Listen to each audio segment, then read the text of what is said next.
Salut à tous et bienvenue sur Malte à propos. Pour ce 40e bottle kill, je termine ce soir mes 2 bouteilles de 20 centilitres du whisky Veuve Goudoulin. Alors vous en avez sans doute jamais entendu parler, et ben c'est normal, puisqu'il s'agit d'un single malt alsacien produit par la distillerie Gilbert Miclot qui est située à La Poutroie dans le Haut-Rhin.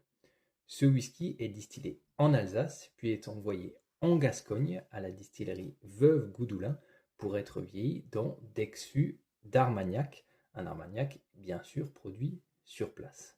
Alors c'est un procédé tout à fait particulier et une bonne surprise, je dois dire, comme d'ailleurs tous les produits, ou en tout cas tous les whiskies produits par la distillerie Miclot. Alors cette distillerie alsacienne s'est lancée dans le whisky sur le tard en 2016. Avant cela, elle était spécialisée dans la production d'eau de vie de fruits, comme c'est le cas de toutes les distilleries en Alsace au départ. Alors, j'ai beau être originaire d'Alsace moi-même, j'ai un a priori négatif sur les whiskies alsaciens, et ce pour 2 raisons.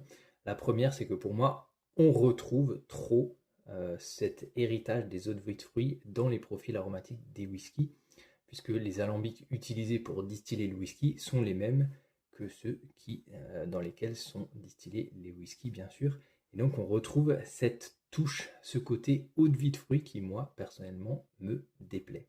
Deuxième défaut de beaucoup de whisky alsaciens, selon moi, la mauvaise intégration de l'alcool. C'est des whiskies qui sont jeunes et dans lesquels l'alcool est souvent mal intégré.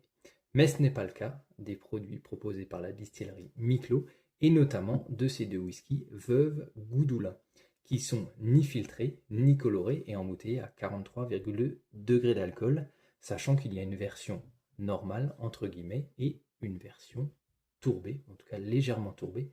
C'est celle que j'ai dans mon verre ce soir. Alors au nez, on a certes une légère touche d'alcool puisque c'est un whisky jeune, mais ce n'est pas dérangeant pour moi.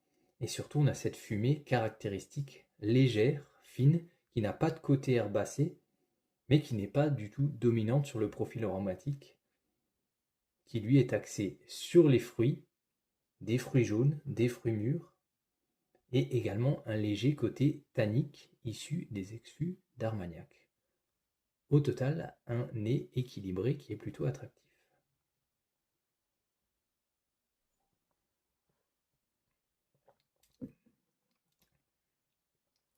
Une bouche dans la continuité du nez, avec des épices, un peu plus de sucrosité, un bel équilibre, une longueur en bouche qui est bonne également. Pour moi, ça vaut 7,5 sur 10.